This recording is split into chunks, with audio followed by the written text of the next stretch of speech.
Il battait sa femme chaque nuit pour plaire à sa maîtresse, mais Marina n'avait jamais imaginé que chaque coup de poing, chaque gifle et chaque humiliation avait un but encore plus cruel qu'elle ne pouvait comprendre.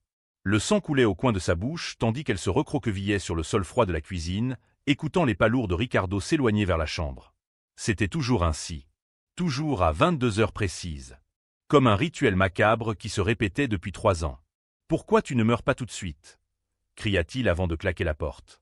Les mots résonnèrent dans la maison vide, transperçant le cœur de Marina comme une lame aiguisée. Elle resta immobile de longues minutes, sentant le goût métallique du sang mêlé à des larmes salées.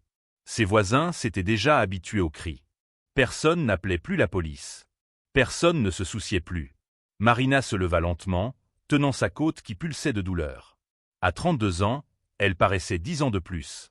Ses cheveux châtains, autrefois brillants, restaient désormais toujours attachés en un chignon désordonné pour cacher les marques sur son cou. Ses yeux verts, qui un jour avaient brillé d'espérance le jour du mariage, n'étaient plus que 2 puits vides de résignation. Elle se rendit à la salle de bain et observa son reflet dans le miroir fêlé. L'hématome violet sur sa joue était plus sombre qu'hier. La coupure sur sa lèvre avait cessé de saigner, mais laisserait une cicatrice de plus pour rejoindre la collection. Combien de fois s'était-elle promis que ce serait la dernière? Combien de fois avait-elle planifié de fuir pendant la journée, quand Ricardo était au travail? Mais où pourrait-elle aller? Il contrôlait chaque centime. Il l'avait isolée de tous ses amis. Sa famille vivait dans une autre ville et croyait qu'elle était heureuse dans le mariage parfait qu'il feignait sur les réseaux sociaux. Ricardo était un homme respecté dans la communauté, propriétaire d'une entreprise de construction prospère. Qui la croirait contre lui? Son téléphone vibra sur la table de chevet. Marina se figea. C'étaient toujours les mêmes messages à cette heure-là. Elle n'avait jamais eu le courage de regarder, mais elle savait qu'il y avait quelque chose. Un secret qu'il gardait avec autant de soin qu'il cachait ses accès de violence aux voisins. Cette nuit-là, quelque chose fut différent. Peut-être le désespoir. Peut-être la douleur insupportable à la côte. Ou peut-être simplement l'instinct de survie criant plus fort que la peur. Marina prit le téléphone avec des mains tremblantes.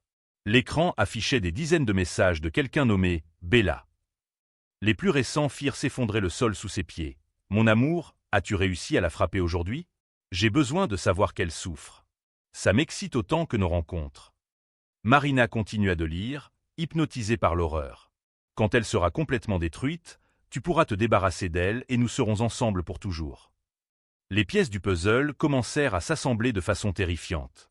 Les appels mystérieux. Les retards inexplicables. La violence qui s'était intensifiée ces derniers mois. Tout prenait sens maintenant. Il ne la battait pas seulement par plaisir sadique ou perte de contrôle émotionnel. C'était calculé. C'était un spectacle pour quelqu'un. C'était une manière perverse de conquérir une autre femme. Marina sentit une fureur brûler dans ses veines comme jamais auparavant. Ce n'était pas seulement de la trahison. C'était bien pire. C'était comme si sa douleur et son humiliation étaient des ingrédients d'une recette diabolique pour conquérir le cœur d'une autre personne. À ses yeux, elle était moins qu'humaine.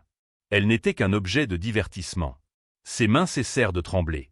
Pour la première fois en 3 ans, Marina ressentit quelque chose au-delà de la peur et de la tristesse.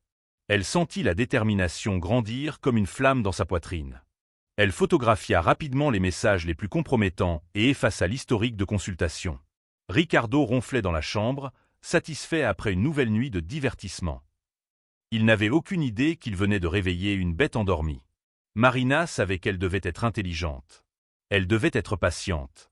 Mais maintenant elle avait un but qui allait au-delà de la survie. Elle retourna à la cuisine et s'assit à la table où elle avait été battue quelques minutes plus tôt. Cette fois, elle ne pleura pas. Cette fois, elle commença à planifier. Si tu apprécies cette histoire et que tu veux savoir comment Marina va se venger, n'oublie pas de t'abonner à la chaîne pour suivre tous les détails de cette vengeance choquante. Marina passa la semaine suivante à feindre la normalité tout en observant chacun des mouvements de Ricardo avec des yeux de détective.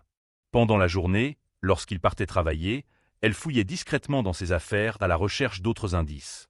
C'est ainsi qu'elle découvrit le 2e téléphone caché dans une boîte à outils au sous-sol. Ses soupçons se confirmèrent. Il existait une vie entière parallèle qu'elle ignorait.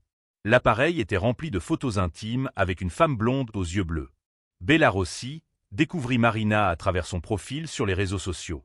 25 ans, coach sportive, sourire parfait et corps sculptural. Tout ce que Marina imaginait ne plus être. Les conversations entre eux remontaient à 8 mois, exactement lorsque la violence domestique s'était intensifiée. « Mon amour, Aujourd'hui je vais la faire pleurer encore plus pour toi, disait un message de Ricardo. La réponse de Bella la fit nauséeuse, je veux des détails sur tout. Décris chaque larme, chaque cri.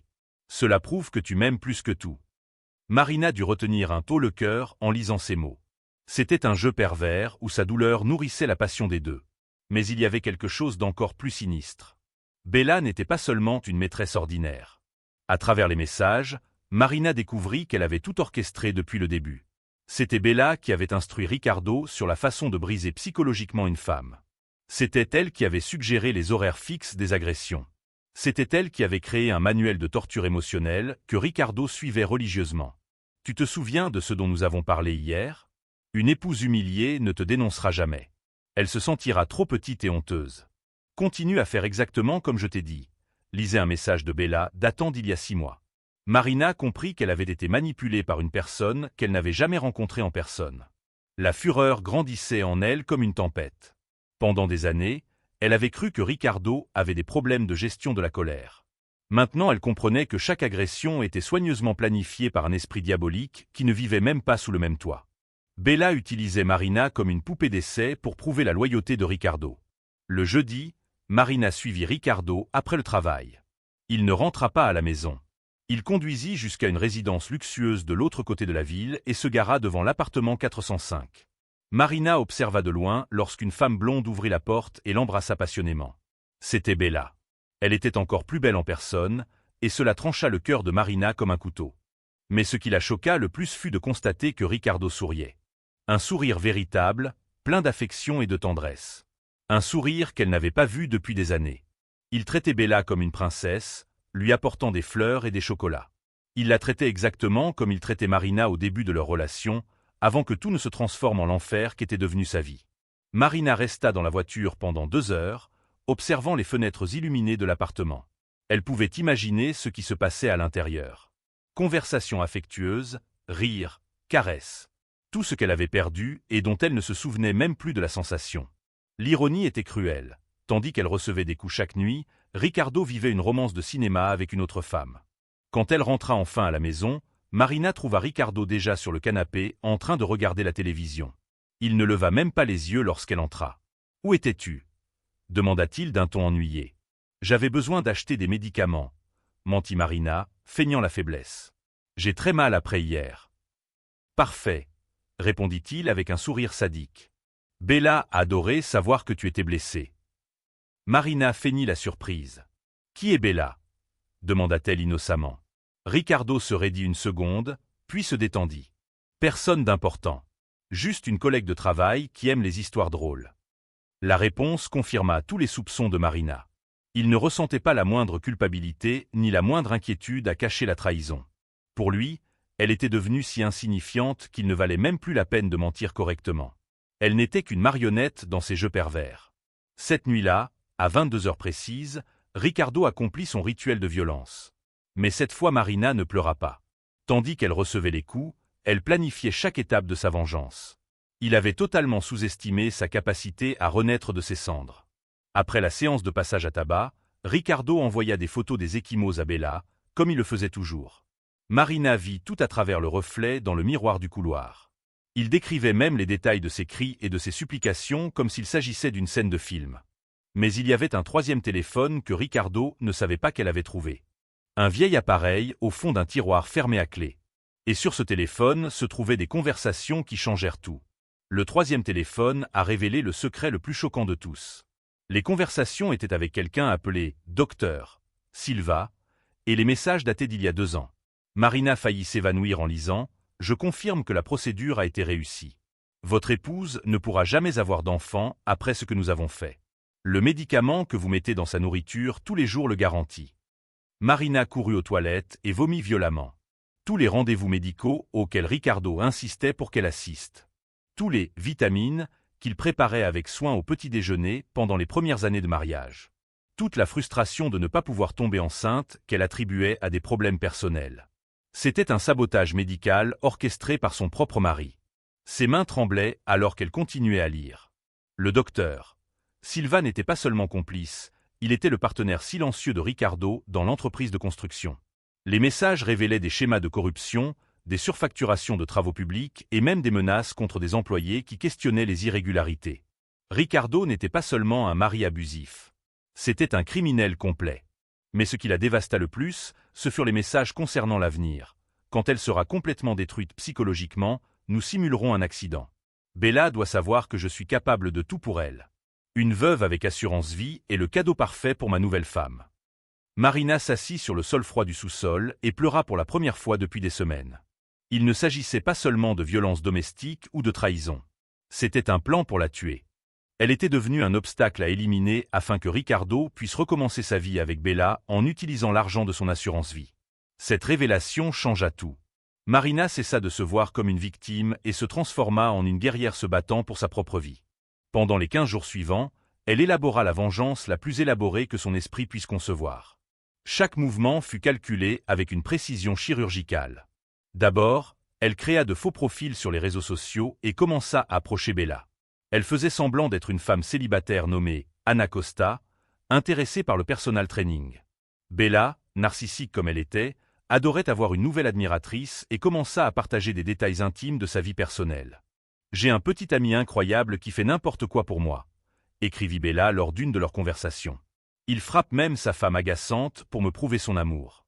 C'est tellement romantique de savoir que quelqu'un t'aime plus que tout. » Marina dut utiliser tout son self-control pour ne pas casser le téléphone à ce moment-là. À travers les conversations, Marina découvrit que Bella avait utilisé le même stratagème avec d'autres hommes mariés avant Ricardo. Il y avait une liste d'au moins 5 maris qu'elle avait convaincus de maltraiter leurs épouses. 2 de ces femmes étaient mortes dans des « accidents » étranges au cours des 3 dernières années. Bella était une tueuse émotionnelle en série qui utilisait les hommes comme arme. Marina commença à enregistrer secrètement toutes les conversations de Ricardo avec Bella à l'aide d'une application espion qu'elle avait installée sur ses téléphones. Elle obtint des dizaines d'heures d'audio compromettants où il planifiait sa mort en détail. Bella suggérait même des méthodes. Et si c'était un accident de voiture? Ou peut-être qu'elle glisse dans l'escalier. Sois créatif, mon amour. Parallèlement, Marina contacta un détective privé nommé Carlos Mendez. Il avait perdu sa propre sœur dans un cas similaire de violence domestique et accepta d'aider Marina gratuitement. Ensemble, ils collectèrent des preuves sur les crimes financiers de Ricardo et les antécédents criminels de Bella. Carlos découvrit que Bella utilisait de fausses identités. Son vrai nom était Roberta Santos, et elle avait un casier judiciaire pour escroquerie et extorsion. Il y avait au moins 8 plaintes d'ex-petits amis l'accusant de chantage et de menaces. Une véritable veuve noire qui détruisait des vies pour le plaisir. Marina découvrit également que le docteur Silva était sous enquête par le conseil médical pour avoir pratiqué des procédures illégales. Il y avait d'autres victimes en plus d'elle. Des femmes qui avaient été stérilisées à leur insu par des traitements frauduleux payés par leur propre mari. La veille de l'exécution de sa vengeance, Marina fit quelque chose qu'elle n'avait pas fait depuis des années. Elle sourit sincèrement devant le miroir. Elle avait perdu 10 kilos pendant le mois de préparation, mais ses yeux brillaient d'une détermination qu'elle ne savait pas posséder. Elle n'était plus la femme brisée qui acceptait de se faire frapper toutes les nuits. Ricardo arriva à la maison ce mardi-là, complètement inconscient de l'ouragan sur le point de détruire sa vie. Il trouva Marina dans la cuisine, en train de préparer le dîner comme elle le faisait toujours. « Aujourd'hui, je vais frapper plus fort », annonça-t-il casualement. « Bella a demandé quelque chose de spécial pour célébrer notre 8e mois d'anniversaire. »« Bien sûr, chérie », répondit Marina d'une voix douce qu'elle n'utilisait plus depuis des années. « Mais d'abord, je dois te montrer quelque chose de très important. » Marina alluma la télévision de la cuisine et connecta son téléphone via le câble HDMI. L'écran affichait des centaines de conversations entre Ricardo et Bella, des photos intimes, des relevés bancaires frauduleux et des enregistrements audio où il planifiait son meurtre. Ricardo resta figé, la fourchette suspendue en l'air, regardant sa vie secrète être exposée en haute définition. « Surprise, chérie », dit Marina avec un calme glacial. « J'ai découvert ton petit roman et tous les crimes que vous commettez ensemble. » Ricardo tenta de prendre la télécommande, mais Marina l'avait cachée. Il essaya d'éteindre la télévision, mais elle avait retiré les boutons. Il était piégé, obligé de regarder sa propre destruction. « Tu es folle. »« Ça ne signifie rien », cria Ricardo, mais sa voix tremblait de désespoir. Marina rit, un rire qu'elle n'avait pas laissé échapper depuis 3 ans. « Ne signifie rien? Alors voyons si le docteur Silva pense la même chose. » Elle composa un numéro en haut-parleur. La voix du médecin répondit nerveusement. « Ricardo? Je pensais que nous avions convenu de ne plus appeler ce numéro. »« Docteur Silva, Ici Marina, l'épouse de votre complice, dit-elle doucement. J'aimerais savoir si ma stérilisation forcée ne signifie également rien. Le silence de l'autre côté du fil fut assourdissant. Ricardo devint pâle. Comment avez-vous découvert ça? Murmura le médecin. Disons que vous n'êtes pas aussi intelligent que vous le pensiez, répondit Marina, raccrochant. À ce moment-là, la sonnette retentit. Marina ouvrit la porte à Carlos, l'enquêteur privé, accompagné de 2 policiers et d'une journaliste de la télévision locale. Madame Marina, nous sommes venus comme convenu pour collecter les preuves des procédés à l'arrestation, dit l'un des officiers. Ricardo tenta de s'enfuir, mais il était encerclé. Attendez, cria-t-il, désespéré. Je peux tout expliquer. Bella m'a forcé. Elle m'a menacé de mort si je ne faisais pas ce qu'elle voulait. Marina sourit sarcastiquement. Théorie intéressante. Voyons si elle confirme ta version. Elle prit le téléphone et appela Bella en haut-parleur, devant tout le monde. Salut mon amour, répondit Bella d'une voix séduisante. Tu as frappé la sorcière aujourd'hui? Je meurs d'envie de l'entendre pleurer. Marina répondit en imitant la voix de Ricardo, je dois te parler en personne. Il y a un sérieux problème avec Marina. Bella s'excita. Enfin tu vas la tuer aujourd'hui? Quel merveilleux cadeau. Je viens tout de suite pour regarder. L'appel fut enregistré par la police. Ricardo s'effondra sur une chaise, sachant qu'il n'y avait plus d'échappatoire. En 30 minutes, Bella arriva à l'appartement avec un sourire diabolique, portant une caméra pour filmer ce qu'elle pensait être le meurtre de Marina. Son expression changea radicalement en voyant la police. Vous 2 êtes arrêtés pour violence domestique, tentative de meurtre, fraude médicale, corruption et constitution de bande criminelle, annonça le policier tandis que les menottes se refermaient sur les poignets des 2. Bella criait hystériquement, c'est une erreur. Je n'ai rien fait. Tout est son idée. Ricardo répliqua, c'est elle qui m'a manipulé. Je n'aurais jamais fait de mal à Marina si elle ne m'avait pas forcé. La journaliste filmait tout. Marina avait préalablement convenu que l'affaire soit diffusée en direct à toute la ville. Il était important que d'autres femmes voient qu'il est possible d'échapper au cycle de violence et d'obtenir justice. Comment avez-vous réussi à rassembler toutes ces preuves? Demanda la journaliste. J'ai passé un mois à faire semblant d'être la même femme brisée qu'avant, expliqua Marina. Ils ont complètement sous-estimé mon intelligence et ma capacité à réagir. Ils pensaient que je n'étais qu'un objet sans volonté propre. Ces paroles furent diffusées à des dizaines de milliers de personnes. Le téléphone de la chaîne n'arrêtait pas de sonner avec des femmes demandant de l'aide. Carlos remit au policier un dossier contenant des documents prouvant l'implication du docteur Silva. Le médecin serait arrêté dans quelques heures. Il y avait également des preuves reliant Bella à au moins 5 affaires similaires dans d'autres villes. Elle était, en effet, une tueuse en série qui utilisait les hommes comme armes contre leurs épouses. Il y a une dernière chose, dit Marina, prenant une valise cachée derrière le canapé. J'ai réuni tous les biens que vous avez acquis avec de l'argent sale. Voitures, bijoux, investissements frauduleux, tout. Elle ouvrit la valise, révélant des dizaines de documents légaux. J'ai déjà transféré tout cela à une fondation soutenant les femmes victimes de violences domestiques. Ricardo tenta un dernier recours. Marina, je t'aime. Bella m'a ensorcelé. Nous pouvons recommencer. Elle le regarda directement dans les yeux pour la première fois depuis des années. Tu m'as stérilisé, tu m'as battu pour le plaisir d'une autre femme et tu as planifié ma mort. Il n'y a pas de nouveau départ pour les monstres comme toi. Les caméras ont capté le moment exact où la camionnette de la police emmenait Ricardo et Bella. Les voisins applaudissaient depuis leurs fenêtres. Marina resta sur le seuil de sa porte, regardant ses bourreaux disparaître à jamais. Pour la première fois en 3 ans, elle respira l'air pur de la liberté. 6 mois plus tard, Marina était assise sur le banc des témoins au tribunal, regardant Ricardo et Bella recevoir leur sentence. Il a été condamné à 15 ans de prison pour violence domestique, tentative de meurtre et fraude financière.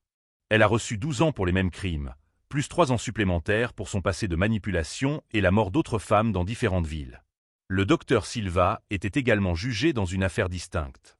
Les enquêtes ont révélé qu'il avait stérilisé au moins 20 femmes sans leur consentement, à la demande de Marie qui souhaitait les contrôler complètement. Sa licence médicale a été révoquée et il risquait une peine de 20 ans de prison. La justice a été faite, murmura Carlos, l'enquêteur qui était devenu son meilleur ami tout au long du processus. Marina sourit, mais c'était un sourire différent. Ce n'était pas un sourire de vengeance ou d'amertume. C'était un sourire de paix intérieure et de nouveau départ.